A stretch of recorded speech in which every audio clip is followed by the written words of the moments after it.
दोस्तों, इस वक्त की सबसे बड़ी, सबसे भयानक और सबसे धमाकेदार खबर सीधे सरहद से सीधे उस बॉर्डर से निकलकर आ रही है जहां पिछले कुछ समय से तनाव का माहौल बना हुआ था। यह खबर ऐसी है जिसे सुनकर शायद पहली बार में आपको अपने कानों पर यकीन ना हो। आपको लगेगा कि क्या वाकई ऐसा हो सकता है? लेकिन जो तस्वीरें सामने आ रही हैं, जो रिपोर्ट्स निकल कर आ रही हैं और जो खुफिया सूत्रों से जानकारियां मिल रही हैं, वो चीख चीख कर गवाही दे रही हैं कि भारत का सब्र अब पूरी तरह से जवाब दे चुका है। भारत का संयम अब टूट चुका है और अब बारी है हिसाब किताब की। जी हां, आपने बिल्कुल सही सुना, एकदम सटीक सुना। बांग्लादेश बॉर्डर पर भारतीय सेना की तरफ से हमारे वीर जवानों की तरफ से एक के बाद एक लगातार ऐसे एक्शन लिए जा रहे हैं, ऐसी कार्रवाई की जा रही है कि पूरा का पूरा बांग्लादेश अंदर तक हिल गया है। उनकी बुनियाद कांप उठी है। और अब से कुछ ही देर पहले जो सबसे बड़ी ब्रेकिंग न्यूज और न्यूज आई है, उसने तो ना सिर्फ बांग्लादेश में बल्कि पूरी दुनिया में हड़कंप मचा दिया है। बड़े बड़े देशों की राजधानियों में फोन की घंटियां बजने लगी हैं। खबर यह है कि भारतीय सेना ने अब तक का सबसे बड़ा, सबसे साहसिक और सबसे कठोर कदम उठाते हुए बांग्लादेश के भीतर, जी हां, मेरी बात को गौर से सुनिएगा, सिर्फ बॉर्डर पर नहीं, सिर्फ तारबंदी के पास नहीं, बल्कि बॉर्डर के उस पार दुश्मन की जमीन पर घुसकर एक बहुत बड़े मिलिट्री ठिकाने को एक बहुत बड़े और रणनीतिक रूप से महत्वपूर्ण एयरबेस को अपना निशाना बनाया है। इस खबर के बाहर आते ही, जैसे ही यह बात लीक हुई, बांग्लादेश की सरकार में, वहां के प्रशासन में और खास तौर पर मोहम्मद यूनुस के खेमे में जो वहां की सत्ता चला रहे हैं, उनके बीच जो बौखलाहट, जो डर और जो घबराहट देखने को मिल रही है, वह साफ साफ बता रही है कि चोट बहुत गहरी लगी है। वार बहुत सही जगह पर हुआ है। मोहम्मद यूनुस ने आनन फानन में बिना किसी पूर्व सूचना के रातों रात राजधानी ढाका में अपनी तीनों सेनाओं के प्रमुखों को तलब कर लिया है। एक इमरजेंसी मीटिंग बुलाई गई है। एक आपातकालीन बैठक चल रही है। मीटिंग के अंदर क्या चल रहा है? वहां किस तरह का डर फैला हुआ है? वहां के अधिकारियों के चेहरों पर कैसी हवाएं उड़ रही हैं? इसका अंदाजा आप सिर्फ इसी बात से लगा सकते हैं कि बांग्लादेश की तरफ से अब भारत पर बड़े एक्शन की गीदड़ अब भकी भी दी जाने लगी है। वह डरे हुए हैं, लेकिन दुनिया को दिखाने के लिए शोर मचा रहे हैं। लेकिन दोस्तों, वो कहते हैं ना कि जब जंगल का राजा यानी शेर जागता है, तो जंगल के बाकी जानवर सिर्फ शोर मचा सकते हैं, चिल्ला सकते हैं, लेकिन शेर का बाल भी बांका नहीं कर सकते। ठीक वही हालात इस वक्त हमारे पड़ोसी के बने हुए हैं। तो आखिर हुआ क्या है? क्यों अचानक से शांत दिखने वाले बॉर्डर पर तोपों की गरज सुनाई देने लगी है? क्यों आसमान में फाइटर जेट्स की गड़गड़ाहट से बांग्लादेश का आसमान कांप रहा है? आखिर भारत ने ऐसा क्या कर दिया है कि पूरी दुनिया की नजरें इस वक्त दक्षिण एशिया पर टिक गई हैं? दरअसल दोस्तों, इसके पीछे की पूरी क्रोनोलॉजी, पूरा घटनाक्रम समझना बहुत जरूरी है। भारतीय सेना ने बांग्लादेश के बॉर्डर से सटे हुए 3 बड़े डिवीजन्स को, 3 बड़े इलाकों को टारगेट करते हुए एक बहुत बड़ा और बहुत ही सुनियोजित ऑपरेशन अंजाम दिया है। रिपोर्ट्स के मुताबिक जो जानकारी छन छन कर बाहर आ रही है, उसके अनुसार यह ऑपरेशन बॉर्डर से सिर्फ 10 या 20 किलोमीटर अंदर तक सीमित नहीं था, जैसा कि आमतौर पर होता है, बल्कि इस बार भारत ने अपनी रेंज बढ़ा दी है। इस बार यह ऑपरेशन लगभग 250 किलोमीटर की रेंज तक फैला हुआ है। आप सोचिए, जरा कल्पना कीजिए, 250 किलोमीटर अंदर तक भारत की यह धमक, यह गूंज सुनाई दे रही है। यानी दुश्मन के घर के बेडरूम तक भारत ने अपनी पहुंच बना ली है। और इस बार निशाना कोई छोटा मोटा चेक पोस्ट नहीं था, कोई छोटी मोटी चौकी नहीं थी। इस बार निशाना था सैदपुर एयरफील्ड। जी हां, सैदपुर एयरफील्ड। यह नाम याद रखिएगा दोस्तों। यह वही सैदपुर एयरफील्ड है जिसे बांग्लादेश का एक बहुत ही महत्वपूर्ण और रणनीतिक एयरबेस माना जाता है। वैसे तो दुनिया को दिखाने के लिए अंतर्राष्ट्रीय मंचों पर बांग्लादेश हमेशा यह झूठ बोलता रहा है, यह भ्रम फैलाता रहा है कि यह एयरबेस कभी मिलिट्री के लिए था तो कभी सिविलियंस के लिए इस्तेमाल होता था। कभी कहते थे कि यह बंद पड़ा है, लेकिन असल हकीकत जो हमारी जांबाज खुफिया एजेंसियों ने पकड़ी थी, जो हमारी रॉ के एजेंट्स ने पता लगाई थी, वो यह थी कि पिछले कुछ समय से जब से बांग्लादेश में तख्ता पलट हुआ है, जब से वहां हालात बिगड़े हैं, जब से वहां भारत विरोधी गतिविधियां तेज हुई हैं, तब से इस एयरबेस का इस्तेमाल पूरी तरह से एक मिलिट्री छावनी के रूप में किया जा रहा था। वहां पर सैनिकों का जमावड़ा था, वहां पर हथियारों का जखीरा जमा किया जा रहा था। और सिर्फ इतना ही नहीं, यह एयरबेस भारत के लिए, हमारी राष्ट्रीय सुरक्षा के लिए एक बहुत बड़ा खतरा बनता जा रहा था। आप पूछेंगे कि खतरा क्यों? तो इसका जवाब भारत के नक्शे में छिपा है। यह एयरबेस भारत के चिकन नेक कॉरिडोर के पहुंच बेहद करीब है। वो चिकन नेक, वो सिलीगुड़ी कॉरिडोर जो भारत की मुख्य भूमि को हमारे प्यारे पूर्वोत्तर राज्यों से जोड़ता है, जो हमारी लाइफलाइन है। और इसी खतरे को भांपते हुए, इसी साजिश को समझते हुए भारतीय सेना ने फैसला किया कि अब इंतजार का वक्त खत्म हो चुका है, अब बातचीत का समय बीत चुका है, अब समय है एक्शन का। दोस्तों, सूत्रों से जो जानकारी मिल रही है वह बेहद चौंकाने वाली और दिल को सुकून देने वाली है। बताया जा रहा है कि भारतीय सेना ने इस एयरबेस पर पिन पॉइंट स्ट्राइक की है। एक के बाद एक कई ड्रोन हमले किए गए हैं। और यह मत सोचिएगा कि यह कोई साधारण ड्रोन थे जो शादियों में इस्तेमाल होते हैं। यह वो हाईटेक, आधुनिक तकनीक से लैस, दुश्मन को नानी याद दिला देने वाले ड्रोन थे, जो दुश्मन के रडार को चकमा देकर, उनकी आंखों में धूल झोंककर सीधे अपने टारगेट पर जाकर फटते हैं, बिल्कुल सटीक निशाना लगाते हैं। और वहां भी यही हुआ। सैदपुर एयरबेस पर तैनात बांग्लादेश की वायुसेना का पूरा जखीरा जो वह वहां जमा कर रहे थे, भारत के खिलाफ इस्तेमाल करने के लिए, वह सब कुछ धू धू कर जल उठा। आग की लपटें इतनी ऊंची थी कि दूर दूर तक दिखाई दे रही थी। खबर तो यहां तक है, और यह बहुत बड़ी बात है, कि इस एयरबेस पर चीन के दिए हुए बीजिंग से आए हुए कुछ फाइटर जेट्स भी मौजूद थे, जिन्हें बांग्लादेश भारत के खिलाफ इस्तेमाल करने की फिराक में था, जिन्हें वह अपना ब्रह्मास्त्र समझ रहे थे। भारतीय सेना की इस कार्यवाही में, हमारे इस प्रहार में, वो चीनी फाइटर जेट्स भी कबाड़ में तब्दील हो गए हैं। उनका लोहा अब पिघल चुका है। जरा सोचिए उस मंजर के बारे में। उस दृश्य की कल्पना कीजिए जब अचानक आसमान से मौत बरसने लगी होगी। बांग्लादेश की सेना को वहां के अधिकारियों को संभलने का मौका तक नहीं मिला होगा। वह शायद चाय पी रहे होंगे या अपनी साजिशों का ताना बाना बुन रहे होंगे।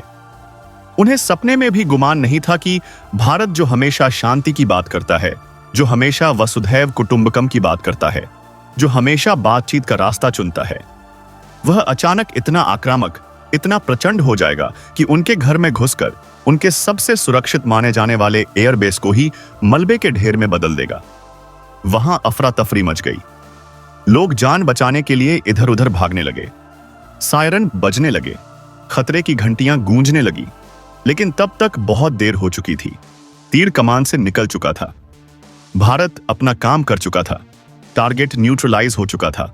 दुश्मन की कमर टूट चुकी थी। लेकिन दोस्तों, ठहरिए, अभी वीडियो छोड़कर मत जाइएगा, क्योंकि यह तो सिर्फ शुरुआत है। यह तो सिर्फ ट्रेलर है।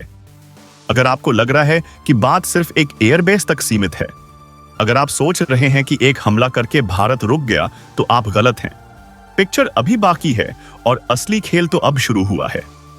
भारतीय सेना का यह ऑपरेशन सिर्फ एक हवाई हमला नहीं था, बल्कि यह एक सुनियोजित, एक बहुत ही बारीकी से तैयार किया गया ऐसा चक्रव्यूह है। एक ऐसी रणनीति है जिसमें बांग्लादेश अब पूरी तरह फंस चुका है, जैसे मकड़ी के जाले में मक्खी फंस जाती है। जैसा कि मैंने आपको बताया, भारत ने एक साथ 3 अलग अलग डिवीजन्स को टारगेट किया है। इसमें रंगपुर डिवीजन का इलाका सबसे अहम है, सबसे खास है। यह वो इलाका है जो भौगोलिक रूप से, रणनीतिक रूप से भारत के सिलीगुड़ी कॉरिडोर, यानी हमारे चिकन नेक के एकदम सर पर बैठा हुआ है।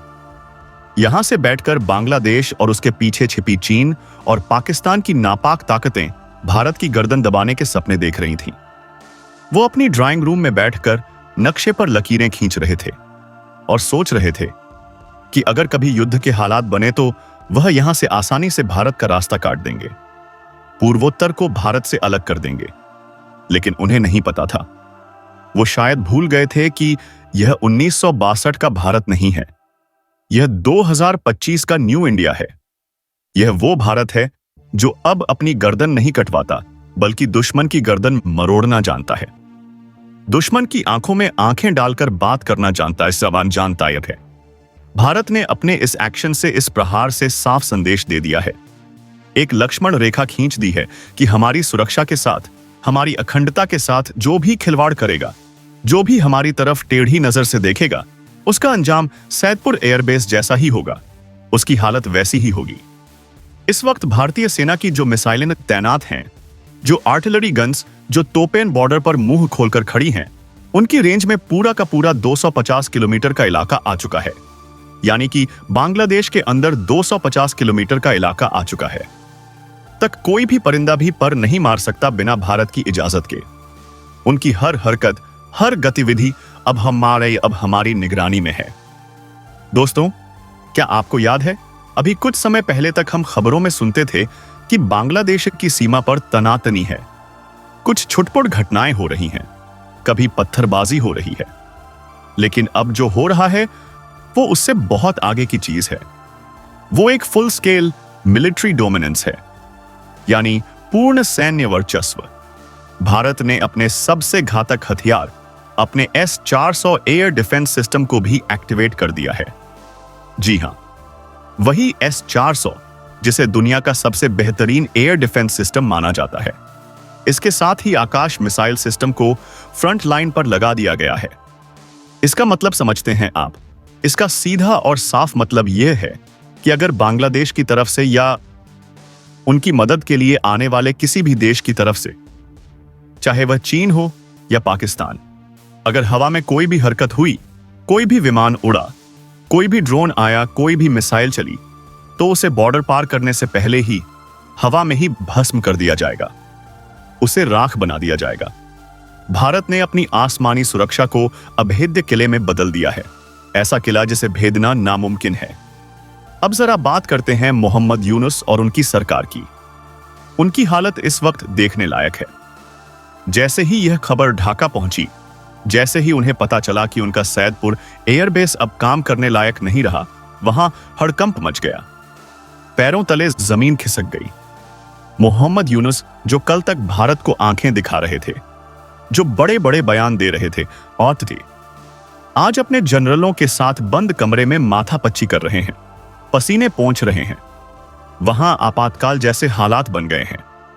और बने भी क्यों ना? जिस ताकत के दम पर, जिस चीन और पाकिस्तान की शह पर वो उछल रहे थे, भारत को ललकार रहे थे, भारत ने एक ही झटके में उस गुब्बारे की हवा निकाल दी है। अब वो मीटिंग कर रहे हैं कि भारत पर पलटवार कैसे करें, कैसे इस बड़ी कार्यवाही का जवाब दें। लेकिन दोस्तों, कड़वी सच्चाई यह है, और यह बात वह भी जानते हैं, कि इस वक्त बांग्लादेश के पास ना तो वो ताकत है, ना वो जिगर है, और ना ही वह संसाधन कि वो भारत जैसी विशाल सैन्य शक्ति के सामने, दुनिया की चौथी सबसे बड़ी सेना के सामने 5 मिनट भी टिक सके। और सबसे मजेदार बात, या यूं कहें कि सबसे गर्व करने वाली बात यह है कि भारत ने यह सब कुछ इतनी सफाई से, इतनी सटीकता से, इतने प्रोफेशनलिज्म के साथ किया है कि दुनिया देखती रह गई। इसे कहते हैं सर्जिकल स्ट्राइक का बाप। बिना शोर मचाए, बिना ढिंढोरा पीटे, बिना प्रेस कॉन्फ्रेंस किए दुश्मन को वहां चोट पहुंचाई जहां उसे सबसे ज्यादा दर्द होता है। दोस्तों, अब आप लोग सोच रहे होंगे, आपके मन में यह सवाल उठ रहा होगा कि आखिर भारत ने अचानक इतना बड़ा कदम क्यों उठाया? आखिर ऐसा क्या हो गया था कि हमें अपने पड़ोसी के घर में घुसकर यह कार्यवाही करनी पड़ी? हम तो हमेशा दोस्ती का हाथ बढ़ाते हैं। इसके पीछे एक बहुत बड़ा कारण है, एक बहुत बड़ी वजह है जिसे जानना हर भारतीय के लिए, हर देशभक्त के लिए जरूरी है। और वो वजह है वहां रह रहे हमारे हिंदू भाई बहनों की सुरक्षा और भारत की अपनी अखंडता। पिछले कुछ महीनों से, बल्कि पिछले कुछ सालों से हम देख रहे हैं, सोशल मीडिया पर वीडियोस देख रहे हैं, दिसदी हैं, खबरें पढ़ रहे हैं कि बांग्लादेश में किस तरह से कट्टरपंथी ताकतें हावी हो रही थी, किस तरह से वहां माइनॉरिटीज को, हिंदुओं को चुन चकर निशाना बनाया जा रहा था, उनके घरों को जलाया जा रहा था, उनकी दुकानों को लूटा जा रहा था, मंदिरों को तोड़ा जा रहा था, मूर्तियों को खंडित किया जा रहा था। और वहां की सरकार वो क्या कर रही थी?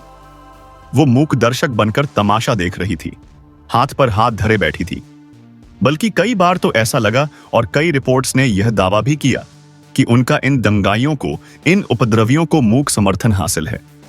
वह जानबूझकर आंखें मूंदे बैठे हैं। भारत ने बार बार समझाया, हमने कूटनीतिक तरीके से बात की, हमारे विदेश मंत्रालय ने डोसियर सौंपे, सबूत दिए, वीडियोस दिखाए, लेकिन ढाका में बैठी सरकार के कान पर जहां पैस तक नहीं रेंगी। उन्होंने हमारी शराफत को हमारी कमजोरी समझ लिया। उन्हें लगा कि भारत क्या कर लेगा। भारत सिर्फ निंदा करेगा, कड़ी निंदा करेगा और चुप बैठ जाएगा।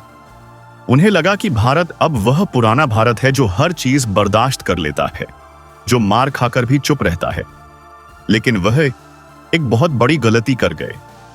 वह भूल गए कि यह नया भारत है। यह वह भारत है जो अपनी सीमाओं की रक्षा के लिए, अपने नागरिकों के सम्मान के लिए किसी भी हद तक जा सकता है। भारत ने साफ कर दिया था कि अगर हिंदुओं पर अत्याचार नहीं रुका, अगर भारत विरोधी गतिविधियां नहीं रुकी, तो हम हाथ पर हाथ धरे नहीं बैठेंगे। और जब पानी सिर से ऊपर चला गया, जब बर्दाश्त की हद पार हो गई, जब यह साफ हो गया कि बांग्लादेश की जमीन का इस्तेमाल भारत के खिलाफ साजिश रचने के लिए, आतंकियों को पनाह देने के लिए और भारत को तोड़ने के लिए किया जा रहा है, तब जाकर भारत ने अपना रुद्र रूप दिखाया है, अपना विकराल रूप दिखाया है। आपको याद होगा, मैंने अपने पिछले वीडियोस में भी आपको बताया था कि कैसे पाकिस्तान के इशारे पर, पाकिस्तान की कुख्यात खुफिया एजेंसी ISI की मदद से बांग्लादेश के रास्ते आतंकियों को भारत भेजने की फिराक में थे। यह लोग भारत के चिकन नेक को काटकर नॉर्थ ईस्ट को अलग करने का सपना देख रहे थे। वो भारत के टुकड़े करना चाहते थे। सैदपुर एयरबेस और उसके आसपास के चेक पोस्ट, जो कहने को तो चेक पोस्ट थे, बाहर से देखने में सामान्य लगते थे, लेकिन असल में वह आतंकियों के लॉन्च पैड बन चुके थे। वहां ट्रेनिंग दी जा रही थी, वहां भारत के खिलाफ जहर घोला जा रहा था, हथियार जमा किए जा रहे थे। अब जरा इस पूरे ऑपरेशन की रणनीतिक गहराई को समझिए, इसकी विशालता को समझिए। भारत ने सिर्फ जमीन से हमला नहीं किया है, सिर्फ हवा से हमला नहीं किया है, बल्कि समुद्र के रास्ते भी बांग्लादेश की घेराबंदी कर दी है। आप इस बात की गंभीरता को समझिए। एक तरफ जमीन पर भारत के टैंक गरज रहे हैं, आसमान में राफेल और सुखोई जैसे घातक विमान मंडरा रहे हैं, और दूसरी तरफ बंगाल की खाड़ी में, जी हां, गहरे समुद्र के अंदर भारत ने अपना विशालकाय विमान वाहक पोत, अपना समुद्र का सिकंदर IES विक्रांत उतार दिया है। IES विक्रांत का बंगाल की खाड़ी में होना ही अपने आप में एक बहुत बड़ा संदेश है, एक बहुत बड़ी चेतावनी है। इसका मतलब है कि बांग्लादेश का जो समुद्री रास्ता है, जिससे वह दुनिया से व्यापार करता है, जिससे उसका तेल आता है, जिससे उसे मदद मिल सकती थी, वो रास्ता भी अब भारत की जद में है, भारत के कंट्रोल में। भारत ने एक तरह से उन्हें ब्लॉक कर दिया है, चारों खाने चित कर दिया है। अब ना तो कोई मदद आ सकती है और ना ही कोई वहां से भाग सकता है। सोचिए जरा, जिस देश को यह घमंड था, जो इस गुमान में जी रहा था कि उसके पीछे चीन खड़ा है, पाकिस्तान खड़ा है, आज वह देश भारत के चक्रव्यूह में ऐसा फंसा है, ऐसा उलझा है कि उसे बाहर निकलने का कोई रास्ता नहीं सूझ रहा। चीन ने बहुत कोशिश की, बहुत हाथ पैर मारे कि अपने फाइटर जेट्स वहां भेज सके, अपने हथियार वहां डंप कर सके, लेकिन भारत की नौसेना ने और वायुसेना ने ऐसी किलेबंदी की है, ऐसा सुरक्षा घेरा बनाया है कि परिंदा भी पर नहीं मार सकता। दोस्तों, मेरा खून तो यह सब बताकर खौल रहा है और मुझे यकीन है कि आपका सीना भी गर्व से फूल रहा होगा। कमेंट बॉक्स में एक बार भारतीय सेना जिंदाबाद जरूर लिखिएगा, क्योंकि हमारे जवानों ने जो शौर्य, जो पराक्रम, जो हिम्मत दिखाई है, वो वाकई में काबिले तारीफ है।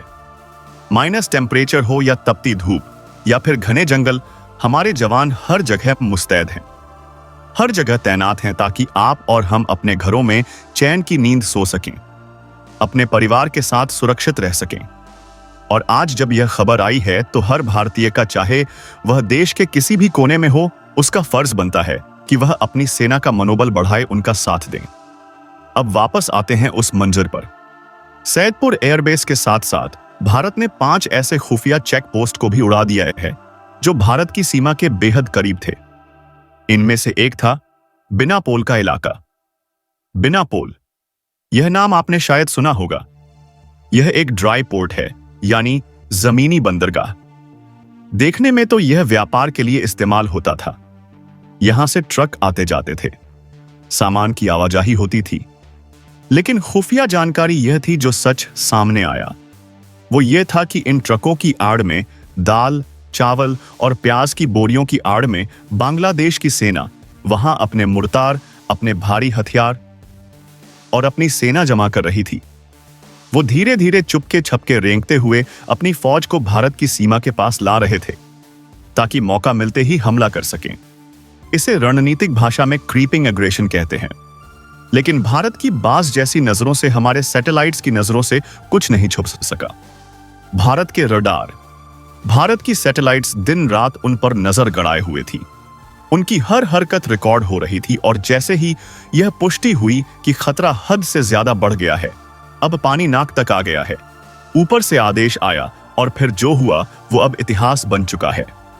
वहां मौजूद टैंक, वहां मौजूद आर्टिलरी गन्स, सब के सब अब धुएं के गुब्बार में बदल चुके हैं, लोहे के कबाड़ बन चुके हैं।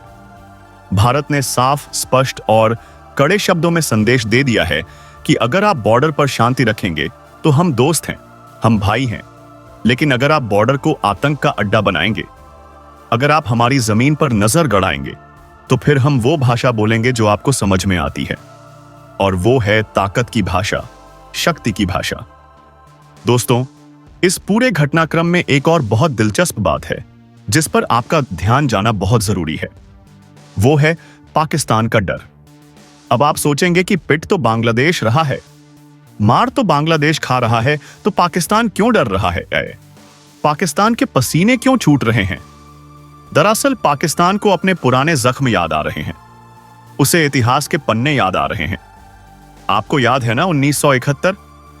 तब भी शुरुआत ऐसे ही हुई थी, तब भी हालात ऐसे ही बने थे और अंत में दुनिया ने एक नया देश बनते देखा था। पाकिस्तान के 2 टुकड़े हुए थे और इस बार भी हालात कुछ वैसे ही बन रहे हैं। पाकिस्तान ने भी अपने बॉर्डर पर, जो भारत से सटा हुआ है, वहां रातों रात एंटी ड्रोन सिस्टम लगा दिए हैं, अपनी सुरक्षा बढ़ा दी है। उसे डर है, उसे खौफ है कि कहीं बांग्लादेश को पीटते पीटते, बांग्लादेश को सबक सिखाते सिखाते भारत का रुख उसकी तरफ ना मुड़ जाए। उसे डर है कि जो हाल सैदपुर एयरबेस का हुआ है, कहीं वही हाल उसके एयरबेसों का ना हो जाए। कहीं लाहौर और कराची में भी धमाके ना होने लगे, और उसका यह डर वाजिब भी है, बिल्कुल सही है। क्योंकि भारत ने जिस तरह से अपनी ताकत का प्रदर्शन किया है, जिस तरह से अपनी शक्ति दिखाई है, उससे यह साफ है कि अब भारत किसी भी खतरे को अपनी सीमा के पास पनपने नहीं देगा, चाहे वह पूर्व में हो या पश्चिम में। भारत अब डिफेंसिव नहीं ऑफेंसिव होकर खेल रहा है। कहा तो यह भी जा रहा है, और यह बहुत बड़ी खबर है, कि बांग्लादेश के अंदर अब ऐसी आवाजें उठने लगी हैं। वहां के आम नागरिक जो इस कट्टरपंथी सरकार से परेशान हो चुके हैं, जो वहां की रोज रोज की हिंसा और अस्थिरता से तंग आ चुके हैं, वह अब दबी जुबान में यह कहने लगे हैं कि शायद भारत के साथ मिल जाना ही उनके लिए बेहतर होगा। भारत के साथ संबंध सुधारना ही उनके हित में है। रंगपुर डिवीजन के इलाके में जहां भारत का प्रभाव अब बहुत ज्यादा बढ़ गया है, वहां के स्थानीय लोग भी भारतीय सेना की इस कार्यवाही को एक तरह से राहत के रूप में देख रहे हैं, क्योंकि वह भी जानते हैं कि यह आतंकी, यह कट्टरपंथी ना तो उनके सगे हैं और ना ही देश के यह सिर्फ विनाश लाना जानते हैं। दोस्तों, अब सवाल यह उठता है, और यह बहुत महत्वपूर्ण सवाल है, कि आगे क्या होगा? क्या यह तनाव और बढ़ेगा? क्या यह एक बड़े युद्ध में तब्दील होगा? क्या हम किसी बड़ी जंग की तरफ बढ़ रहे हैं? देखिए, भारत युद्ध नहीं चाहता। हम बुद्ध की धरती से आते हैं, हम गांधी के देश से हैं, हम शांति के पुजारी हैं। हम हमेशा चाहते हैं कि दुनिया में अमन चैन रहे, लेकिन हम कायर नहीं हैं, हम कमजोर नहीं हैं। अगर सामने वाला आपकी शराफत को आपकी कमजोरी समझ ले, तो उसे अपनी ताकत का एहसास कराना जरूरी हो जाता है, उसे उसकी औकात दिखाना जरूरी हो जाता है, और भारत ने ठीक यही किया है। यह हमला, यह स्ट्राइक असल में युद्ध की शुरुआत नहीं, बल्कि युद्ध को रोकने की एक कोशिश है। यह एक चेतावनी है, एक वार्निंग है कि बस अब और नहीं, अब बहुत हो चुका। इस वक्त भारत ने जो 250 किलोमीटर का बफर जोन बना लिया है, वो एक तरह से सेफ्टी वॉल्व का काम करेगा। अब बांग्लादेश चाहकर भी कितनी भी कोशिश कर ले, भारत के चिकन नेक के करीब नहीं आ सकता। भारत ने अपनी कमजोर नब्ज को ही, जिसे वह हमारी कमजोरी समझते थे, उसे ही अपनी सबसे बड़ी ताकत बना लिया है। जिस रेलवे लाइन को वह निशाना बनाने की सोच रहे थे, जिसे वह तोड़ने की साजिश रच रहे थे, आज उसी रेलवे लाइन से भारत अपनी फौज, अपना रसद और अपने हथियार बॉर्डर तक पहुंचा रहा है, बेधड़क पहुंचा रहा है। यह भारत की बदलती हुई तस्वीर है। यह वो भारत है जो इंफ्रास्ट्रक्चर भी बनाता है और उसे प्रोटेक्ट करना भी जानता है, उसकी रक्षा करना भी जानता है। मेरी आप सभी से, मेरे एक एक दर्शक से हाथ जोड़कर गुजारिश है कि इस वीडियो को ज्यादा से ज्यादा शेयर करें। इतना शेयर करें, हर व्हाट्सएप ग्रुप में, हर फेसबुक पेज पर, हर जगह इसे फैला दें कि यह जानकारी देश के हर बच्चे, हर बुजुर्ग और हर नौजवान तक पहुंचे। अगर आप भी चाहते हैं कि भारत इसी तरह विश्व गुरु बनकर एक महाशक्ति बनकर उभरे और दुनिया पर राज करें, तो इस वीडियो को लाइक करना मत भूलिएगा। आपका एक लाइक हमारे लिए, हमारी पूरी टीम के लिए बहुत बड़ा मोटिवेशन है, हमारी ताकत है। और हाँ, अगर आपने अभी तक सब्सक्राइब नहीं किया है तो भाई किस बात का इंतजार कर रहे हो? क्या सोच रहे हो? अभी के अभी वह लाल वाला बटन दबाओ और घंटी जरूर बजा देना, ताकि अगली वीडियो जैसे ही आए सबसे पहले आपको पता चले। आप कोई भी अपडेट मिस ना कर